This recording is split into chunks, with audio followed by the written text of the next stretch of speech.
Queridos amigos, irmãos do trecho, irmãos de ordem, irmãos de fé que acompanham o nosso canal, vamos hoje dar continuidade ao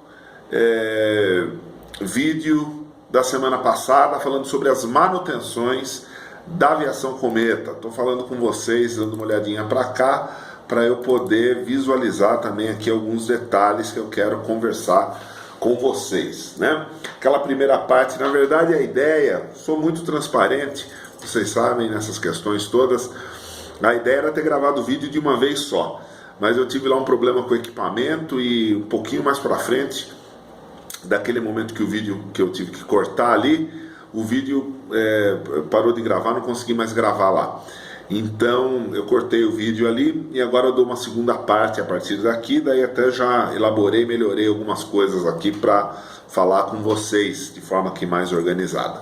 Então vamos adiante. Estamos falando de manutenções. Então falamos na semana passada, falamos sobre as manutenções básicas, né? E a questão do marcador, do indicador de combustível, né? Que muita gente não entende esse sistema do indicador de combustível, né?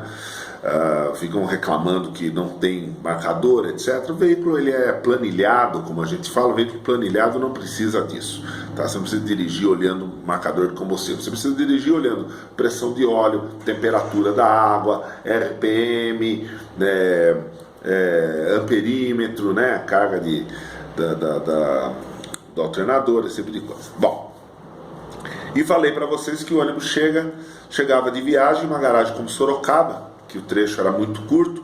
Final do dia, quando ele chegava, o carro era totalmente inspecionado, preparado, lavado, pneu pretinho, etc., para sair no dia seguinte, né? Em viagens longas, como Franca, por exemplo, que o carro ia e voltava também, ele ia e voltava no mesmo dia, mas quando chegava em São Paulo, tinha uma inspeção em São Paulo antes de retomar a viagem, né? E existiam as inspeções, claro, mais completas, né?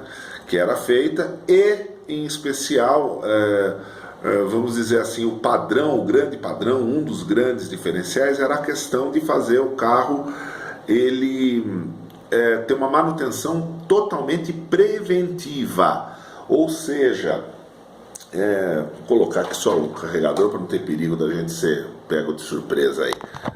O que eu quero dizer com preventiva? Vamos dizer assim, a tantos mil quilômetros, ou tantas horas de uso, tanto tempo, nós vamos trocar, por exemplo, Então vamos dizer assim, a cada tantos mil quilômetros ou a cada tantas horas de uso, tempo transcorrido, nós vamos trocar uma determinada peça. A gente já tem isso planilhado como padrão. Vamos dizer, um cuicão, cuicas de freio, né? Pensando aqui em sistema de freio, mas poderia ser qualquer coisa, independente de estar bom ou ruim, nós trocamos. Então vai se colocando sempre peças novas. E isso, de uma forma organizada, dessa maneira, diminui a chance de quebra do veículo enormemente, né? Pode acontecer? Pode, inclusive porque às vezes vem peça com defeito. Quando eu fui colocar a chave geral no Ford Cargo, a chave geral nova que estava lá, que o rapaz colocou, não funcionou, estava quebrada. Tivemos que tirar aquela lá e colocar uma outra.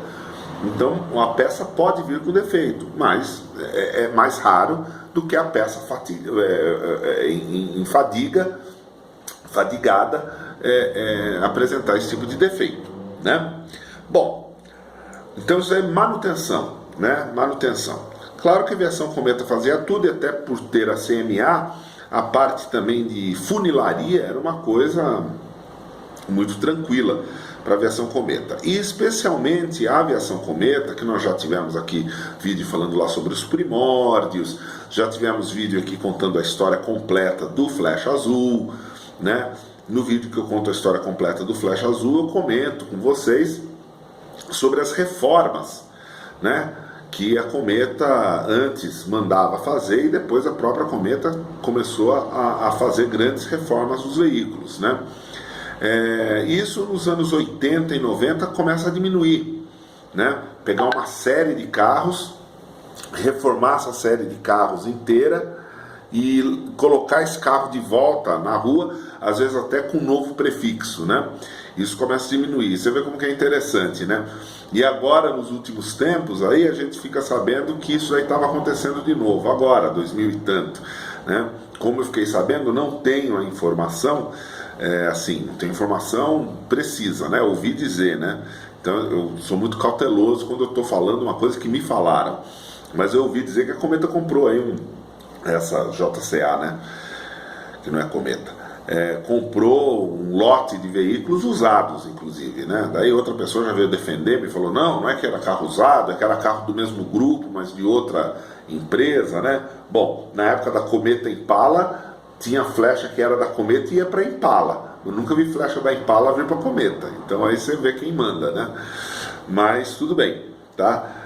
Para vocês verem como as coisas mudam e vão girando, e quando você vê está caindo na mesma situação, né? A Cometa ela chegou num ponto na Era de Ouro, né? Chegou num ponto assim de supremacia, né? Lá por 88, 89, 90, 92, essa época, era só carro novo, né? 94, 95, então era carro muito novo que estava rodando, né? E ainda assim existiram reformas interessantes. Vocês vejam, por exemplo, esse vídeo aqui, além de compartilhar essas coisas, serve também para, de alguma maneira, vamos dizer assim, animar, apaziguar alguns ânimos, tá? Eu sou um profundo defensor dos veículos serem extremamente originais. Sou um profundo defensor disso, especialmente para quem tem condições disso. O que eu quero dizer com isso? Você tem condições de ter na sua coleção aí um Flecha 2 e um Flecha 5 ou um Flecha 7. Então o Flecha 2 ele tem pontos interessantes, positivos, frente ao Flecha 7, mas o Flecha 7 tem também pontos interessantes e positivos frente ao Flecha 2, né? Por exemplo, eu já falei para vocês, a questão da primeira janela baixa ajuda quando você está entrando em alguns cruzamentos. Você consegue enxergar melhor, porque você tem uma visão melhor aqui do lado direito. Você está chegando ali com o ônibus, você dá uma olhadinha aqui, você já vê aqui melhor. Aquela primeira janela alta do Flecha 5, do Flecha 7, atrapalha um pouco. Por outro lado, o conjunto de retrovisores que colocaram no Flecha 5 em diante, Flecha 4 já tinha, vou falar disso aqui com vocês, é um conjunto de retrovisores muito melhor para você enxergar do que o conjunto de retrovisores até o Flecha 2. Né? O conjunto de retrovisores até o Flecha 2 é meio ruim de você enxergar. Claro, vai falar, mas quando se acostuma, lógico, quando se acostuma, né? Lógico, quem pode comer filé, come filé. Quem não pode, se acostuma a comer sopa do osso, né? Vai fazer o quê? Né? Mas o que é melhor o retrovisor é. Então eu justamente quero até compartilhar com vocês algumas coisas que a própria aviação Cometa fez, vamos chamar assim de inovações, em alguns de seus carros. Então, se nós levarmos em conta a própria aviação Cometa, nós vamos ver que eles também fizeram coisas para deixarem os carros melhores, carros que estavam mostrando que poderiam ser melhorados, né? Poderiam existir espaço para melhorar. Eu vou colocar aí para vocês agora a imagem de um dinossauro. Esse dinossauro, carro 3451, quem é muito fã, para quem é muito fã, esse carro é um carro muito famoso. Para quem não é muito fã, esse carro talvez não signifique nada, mas ele é um dinossauro diferenciado. Por quê? Porque quando a Cometa passou com a CMA a produzir os seus próprios flechas, ela foi vendendo os dinossauros pouco a pouco, conforme tinha a tabela deles lá de venda. Porém, esse dino aqui, eles guardaram, eles preservaram esse carro, E o que se ouvia falar, e eu acredito que seja isso mesmo, é que esse carro passou a ser usado pela diretoria da empresa quando eles queriam ir em outras garagens aí pelo Brasil, onde existia aviação cometa, claro, então seria aquele raio de atuação que a gente já falou, né? Inclusive, só voltando aqui um pouquinho comigo, aquela questão do raio de atuação, quando eu falei do raio de atuação de mais ou menos 500 quilômetros, talvez não tenha ficado muito claro, algumas pessoas citaram a linha BH, Curitiba ou Curitiba BH, falando, essa linha foge do padrão. Não, ela não foge do padrão, ela está exatamente... O raio de atuação é a partir da cidade de São Paulo. O que eu também coloquei em dúvida e também não acredito é que seja um raio de atuação de 500 km por causa do rádio comunicador, porque o rádio comunicador não ia alcançar 500 km. E isso nem na faixa de 2 metros não ia dar, né? Tinha que ter repetidoras, etc.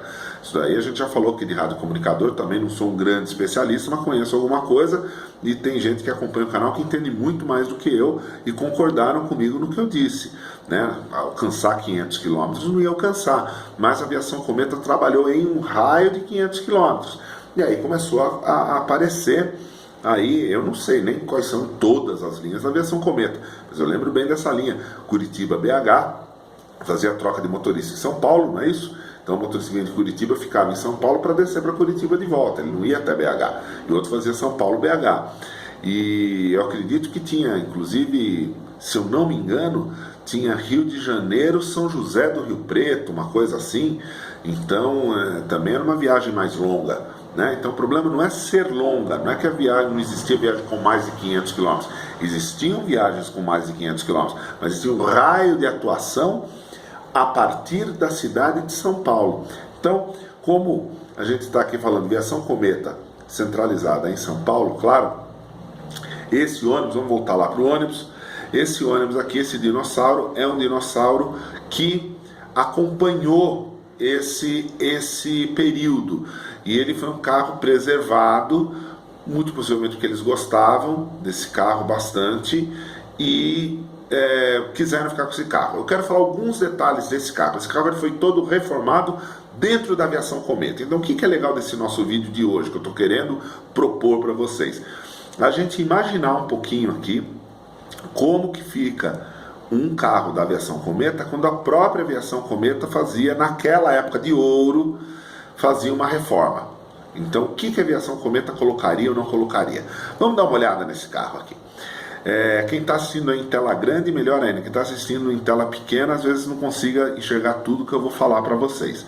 Perceba lá em cima do motorista, que interessante, ele preserva o rádio comunicador original dele. Muito legal isso daqui. Não sei se continuava funcionando ou não, mas o radinho estava lá, o rádio Motorola, aquela antena Sinclair está lá em cima também. O pessoal aí que comentou no vídeo sobre rádio falou que essa antena ainda funciona, é operacional e tudo mais. Veja que interessante que atrás do motorista não tem divisória, que é o original do original do Dinossauro 1, dessa maneira, nessa configuração. Não tem divisão, não tem divisória, não tem divisão atrás do motorista. Agora veja que interessante. Lá na frente, no para-brisa, essa foto já é antiga, né? Ele tá com um sem parar naquele modelo antigo, né? Aquele modelinho antigo. Então colocamos sem parar. Senão eu ia ter que falar que, como é dinossauro, não pode ter sem parar, que na época do dinossauro não tem. Porque como a gente tem que, não pode ter essas visões ignorantes, né? Retrovisor dele. O retrovisor aqui tá o retrovisor já do Flecha 5 em diante, tá? O retrovisor modificado já, tá bom? Mantiveram a pintura do dinossauro. Olha o azulzão aqui nosso, azul firenze. Mantiveram a pintura do dinossauro, a frente pratinha ali em cima, né? Aqui do lado o emblema Scania, tiraram o ciferal. Aqui embaixo vê que o bagageiro dele está todo aberto dessa forma, né? Com essas entradas de ar. Por quê? Foi colocado ar-condicionado no carro, né? Então não adianta, gente, tem que colocar mesmo, tá? Eu nunca subi nesse carro, eu estive na aviação cometa, esse carro estava ali na garagem, eu fui do lado dele, mas nem tive muita curiosidade de pedir para olhar esse carro por dentro na época, não sei porque não me atraiu. Percebam a última janela aqui do lado direito, não apenas uma folhinha apenas para o banheiro, 2 folhas fechadas. Então ele tem aqui um banheiro maior, diferenciado, tá? Esse carro ele tem toda essa questão. Vamos aqui para a próxima. imagem, vou colocar aqui outra imagem para vocês, agora da frente do carro, tá? Veja que daí o dinossauro, ele não, o número da chapa não acompanhava o número do carro, mas como foi trocado de chapa de 2 letras para chapa de 3 letras, eles aproveitaram essa troca e colocaram daí o número 3451 na chapa. Esse carro então fez o caminho inverso, já estava com o número e daí colocou a chapa do número que eles queriam, tá bom?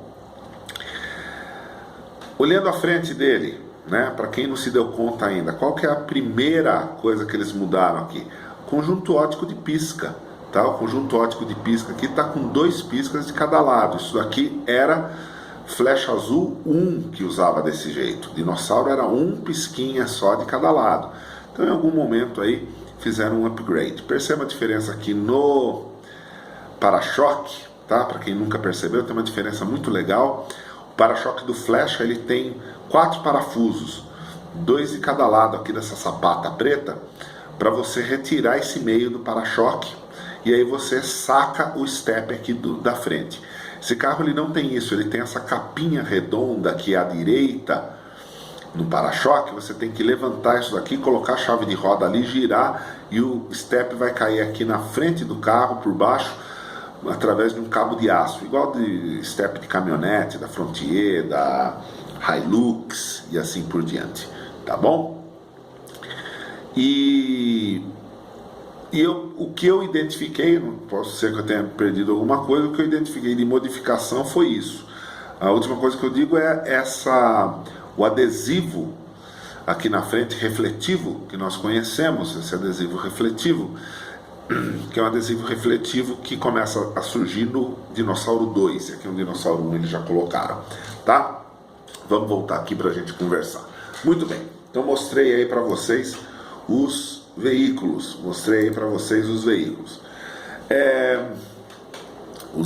né? O dinossauro, né? 2 fotos, né, do mesmo carro, né? Para vocês entenderem. Aí são modificações que a própria aviação Cometa fez. Eu tomei nota aqui de algumas outras coisas. Eu sempre fui, eu antigamente era, sabe como a gente vai mudando, né? Vai ficando mais velho, vai mudando a experiência, tudo isso. Eu era muito preconceituoso, muito, com a janela vigia na porta em até Flecha 3, né? Que não era original. Eu vi aquilo e eu achava uma das coisas mais medonhas do mundo. Até pouco tempo atrás eu tinha esse pensamento. Até que um dia eu me deparei com aquela foto que eu já mostrei para vocês do ônibus de transporte de funcionários. Vou ver se eu acho novamente essa foto, o ônibus de transporte de funcionários, que era um Flecha 2 e estava com essa janela vigia. Conversando com um motorista dessa época exatamente, ele falou: não, mas pelo amor de Deus, trabalhar com vigia ali é muito melhor. Eu falei: não, sei que é melhor, mas o original é 100. Falei: então, mas a própria Cometa, quando eles sacaram esse negócio do vigia, eles pegaram todos os carros e colocaram vigia. Esse Flecha 2, como tinha ficado lá para transporte funcionário, eles também colocaram. Então é um movimentinho que talvez nem todos saibam. Quando eu conto lá a história de todos os Flechas, chega no Flecha 4, eu falo: a única diferença do Flecha 3 para o Flecha 4 é que ele deixa de ser roda raiada e passa a ser roda de alumínio Alcoa, o que é correto. O correto é isso mesmo, tá?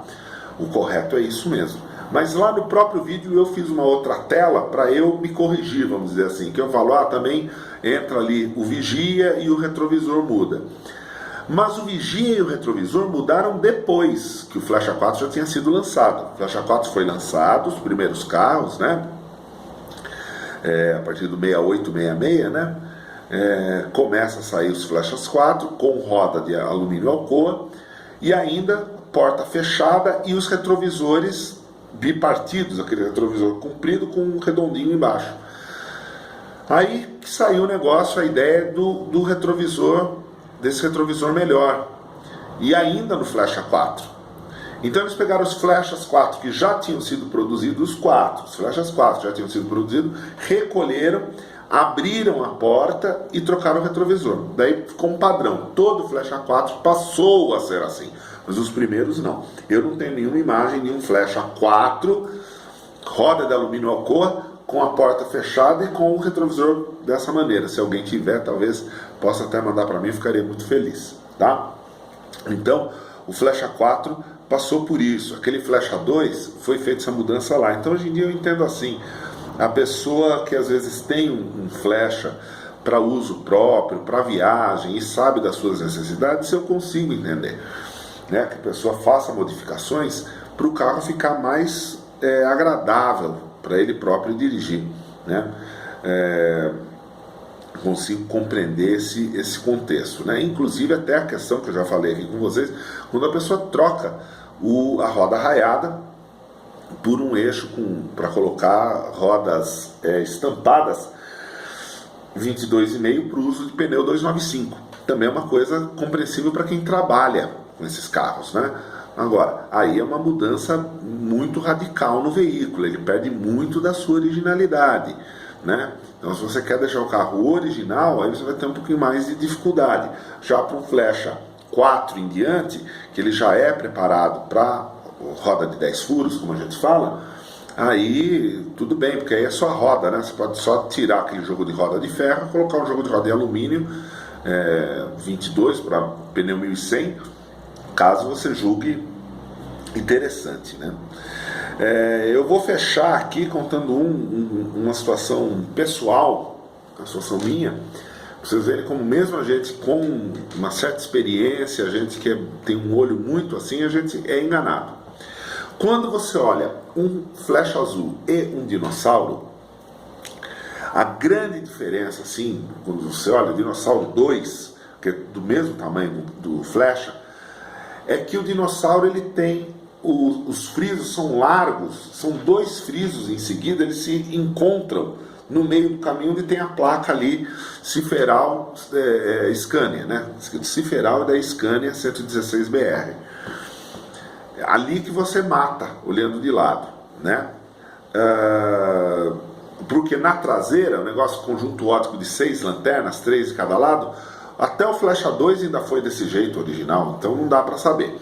E na frente do carro, você mata essa diferença quando tem um pisca de cada lado, é dinossauro, 2 piscas de cada lado, é Flecha azul, né? A gente tem isso daí. Tudo bem. Eu entrei numa vibração uma época atrás que eu queria, porque queria um Flecha azul 1 com motor 116BR. Queria achar esse carro. E tava difícil, é difícil. Já falei, já tivemos vídeo aqui também falando sobre o ciclo de vida de um ônibus, né? Um ônibus esse daí, ele já morreu, né? Porque ele já passou na mão de todo mundo, já foi de turismo, já foi de banda, já foi de tudo, já foi desmontado, né? Eu estava atrás. E justamente eu achei um ônibus de banda, numa cidade aí do interior. Achei assim, me mandaram foto e tal. E ele era 116BR. Me animou muito a questão de ser 116BR, porque ser 116BR, Flecha 1, ótimo. O proprietário estava me vendendo falando que era Flecha azul, mas eu não estou aqui dizendo que o proprietário fosse desonesto, porque essa confusão aí é grande, tá? Eu nem entrei muito no mérito do negócio, porque a lateral todo o contorno do carro estava com o friso de Flecha azul, o friso mais fininho que nós pintamos aí no nosso, desce, né, até chegar ali na porta. Não tinha como, né? Fui até lá, fui pronto para comprar o carro e, para minha decepção, o carro por dentro era até mais ou menos o que eu queria mesmo. Ele faltavam uns bancos e tal. Estava tudo ok. Aí, para minha decepção, quando eu peguei o documento do carro, o carro era 1981. Então ele não era um Flecha azul, ele era um dinossauro. Isso fiquei muito chateado, porque eu queria comprar o carro e não comprei. Queria que fosse um Flecha, né? E no meu caso, querer comprar um dinossauro, daí eu ia ficar muito chateado mesmo, porque eu ia comprar um dinossauro modificado. Levantando a capivara do carro, depois eu descobri que esse carro, esse dinossauro da Cometa, ele tinha tomado uma lambida na marginal de uma carreta na lateral, e deu umas amassadas na lateral e tal. Mas isso daí o carro ainda era, vamos dizer assim, novo, né? O carro era 81, isso aí aconteceu, se não me engano, em 89, 90. O carro ainda estava sobrevivendo ali, né? Então a Cometa, na hora que foi fazer uma reforma para vender, já retirou o carro, tirou o carro de linha, 88, 89, eu não tenho informação precisa, porque também não conseguiram me passar com essa precisão. No momento de fazer a reforma, a pintura, para pintar ele de branco e vender, ao invés de se preocuparem de ir atrás dessa moldura, desse friso de alumínio original do dinossauro, foi mais fácil para a versão Cometa pegar os frisos de um flecha azul e formar ali um friso de flecha azul, né? Então esse carro ele estava com o friso trocado e na frente os piscas estavam modificados. Estava com um pisca igual lanterninha de caminhão, assim. Então não dava para identificar. Eu só fui identificar que o carro era um dinossauro pegando o documento. Então esse carro ele passou por foi um outro carro que passou por um upgrade dentro da Cometa dessa maneira. Meus amigos, espero ter colaborado com vocês aí, falado um pouco sobre reformas de carro, esse padrão que a Cometa usava, né, especialmente aí focando em flecha azul, e ter explicado um pouco sobre esse assunto que algumas pessoas estavam buscando essa explicação, estavam pedindo. Muito obrigado por acompanharem, muito obrigado pelos comentários. Os comentários são sempre muito positivos, fico muito contente, eu faço de tudo para dar atenção, ler e responder a maioria dos comentários que eu posso. Às vezes o tempo me atrapalha, mas eu tento. Muito obrigado a todos, uma excelente semana, vídeo aí no canal constantemente, tá bom? Mas hoje foi continuação da semana passada. Um abraço para vocês, até breve.